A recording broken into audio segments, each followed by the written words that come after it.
Dr. Ratzinger, Dr. Ratzinger, Dr. Ratzinger, he is here, he is here. Good evening and welcome to Talksport, Noel Gallagher. Thank you very much. How are you, my friend? I'm very well. I saw you on Alan Carr in the week. That's right, that's because I was on it. Your hair was looking mighty fine, if you don't mind me saying. Who was? Alan Carr? No, your hair. Oh, my hair! It's magnificent, isn't it? It looked good and thick, but I did think you need a haircut. I'm actually going for a haircut on Monday morning. Yeah, you see, you could tell that. You could tell something needs to be chiselled out of it. Yeah. I did notice when you walked on, I don't know how true this is, but when you walked on and you went for the big old bear hug, you sort of turned away as if to go, A, no one touches this jacket, and B, no one gets too close to Gallagher anyway. Oh, I didn't. No, there's nothing sinister behind that. Fair enough. How's your week been? I've no idea. What have I been doing? What day is it? Thursday. What have I been doing? Went to the bridge on Sunday. Oh, okay. We'll talk about that in a bit, We didn't meet up for beer, no? Sorry, I seen you, mate, but you didn't see me. And then what have I been doing? Just not been doing a great deal. I'm just getting ready to go away on holiday. Do you know what? When you finished with Oasis and before you started with your High Flying Birds, I remember quite often you'd come on. Maybe once a week we got you down to, even sometimes 3 or 4 times a week. And I'd say what you've been up to, and you go, bought a new pair of jeans, had my hair cut, and that was it. Yeah. Well, I'm quite lazy. You know, I don't really. I mean, I guess when I work, I'm working all the time, all over the place. I've been working for 2 years, so when I'm not doing anything, I just literally don't do anything. You just sit on the couch till 2 p.m. Yeah. Well, tonight though was like, the missus handed me a box of various light bulbs. So there's light bulbs there need changing. Yeah. And I was looking at her thinking, maybe I should have done those gigs in India. You know what I mean? a box of various light bulbs. Oh, you see those light bulbs there? You have to sort those out, and if they don't work, you have to go to the shop and get some more. Going, really? Have we not? Can't you do that? I would have thought you've had like living help. Maybe like one of the 20 or 30 staff you've got do that. We had to fire them, to be honest. They were just, honest to God, you know, they were just not up to it. Is that fella there? Do you remember when you came in 2 years ago and you told us about the guy that was running the Octagon? Is he still with you? Oh yeah, John. Yeah, he's still out there. Yeah, he's still there. Yeah. Is he living in the forest part of your house now? I'm not sure what he does. I haven't been out there for a while, but I don't really want to know. I don't want to know what he does when I'm not out there. Listen, thanks for coming on as always. We've got a bit of Ask Noel at the end of it as well. We haven't done that for a few weeks, but let's talk about football. Let's go back to that game at the Bridge that was goalless. Firstly, what did you make of the mood there at Chelsea? Because obviously that was Benitez's first game. Do you know what? It's the one time I've been to Stamford Bridge, and the Chelsea fans have never been right on top of you and right up for it. It was almost like they were willing City to take the lead, and there was a strange atmosphere there. It was very, very down, and Chelsea fans are not happy. They are not happy. And I mean, it was great. The booing was immense, unbelievable. That's the worst I've ever heard a game of a manager being booed by his own fans. If they hadn't have announced the passing of Dave Sexton, that booing would still be going on now. You know, it was I mean, I was with a mate of mine who was, you know, he's neither a City fan or a Chelsea fan. He's a Liverpool fan. He doesn't like Rafa anyway. And we were both kind of shocked, you know. And even shocked to see on the back of the programme, he's actually billed as the interim Chelsea manager. Yeah, I know. It's kind of, I don't know where that's all going, because you'd have thought if they needed a manager till the end of the season, they might have just kept Di Matteo. And that's the thing with the players that Chelsea have bought and the direction they are trying to move in. To bring someone in like Rafa Benitez doesn't quite make sense. But no, because let's say that in their best case scenario they get Guardiola. He couldn't be further from Pep Guardiola, so he gets the team for 6 months or whatever it is, and then let's say they kind of finish third and win the FA Cup and all that, and then knowing that he's on his bike, and then another manager comes in and completely changes everything again, the training regime, what they eat, where they sleep, you know, all that kind of thing. It's a bit of a mad decision when you think about it. Yeah, absolutely. And as well, you know, in that Benitez last night? He's like dropped Mata straight away. He's like, you know, he's going for that.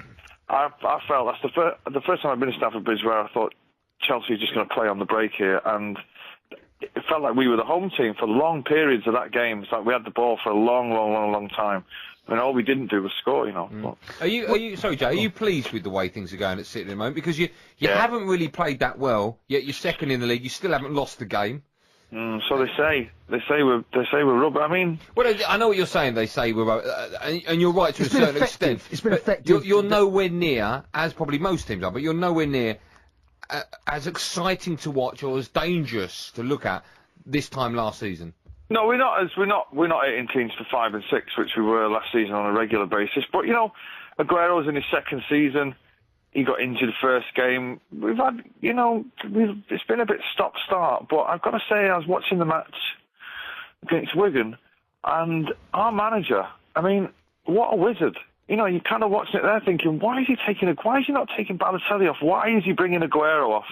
And, you know, why is he bringing Kolarov on? And within 10 minutes, you're 2-0 up, and all the substitutes have had a hand in both goals. And you're just thinking, I mean, he's got a pair, Mancini, hasn't he? You know what I mean? I think he's got to have that position.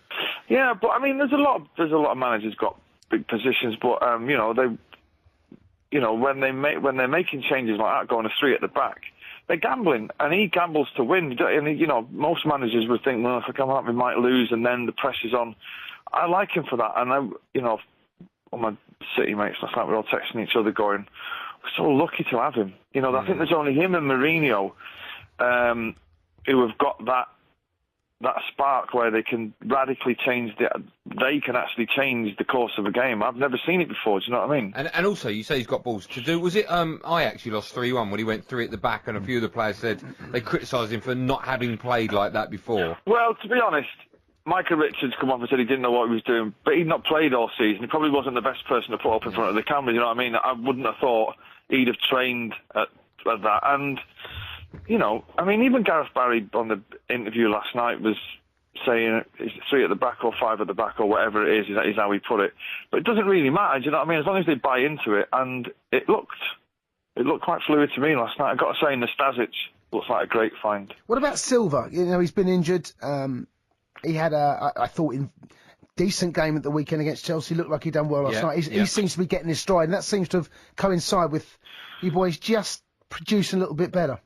Yeah, I think, you know, I think it's a long season. It's a slow burn. I don't think anybody's that fussed at City. I think you know as well as I do that going into the last 2 months is where it counts. Do you think? I don't think anybody's really that fussed about how they're playing. I think really when it comes down to it, and you know, like a last season where they go, right, we've got to win 6 out of the next games, and that's it. I think they'll knuckle down. I think maybe the days of hitting teams for 5 and 6 have gone now, because teams, they know how to play it now. You know what I mean? They've been hammered last season, so they're thinking, right, how do we keep this down to 1-0? You know. Do you think? I mean, some people only 14 games played so far now. Some people are already saying it's just 2-horse race between United and City.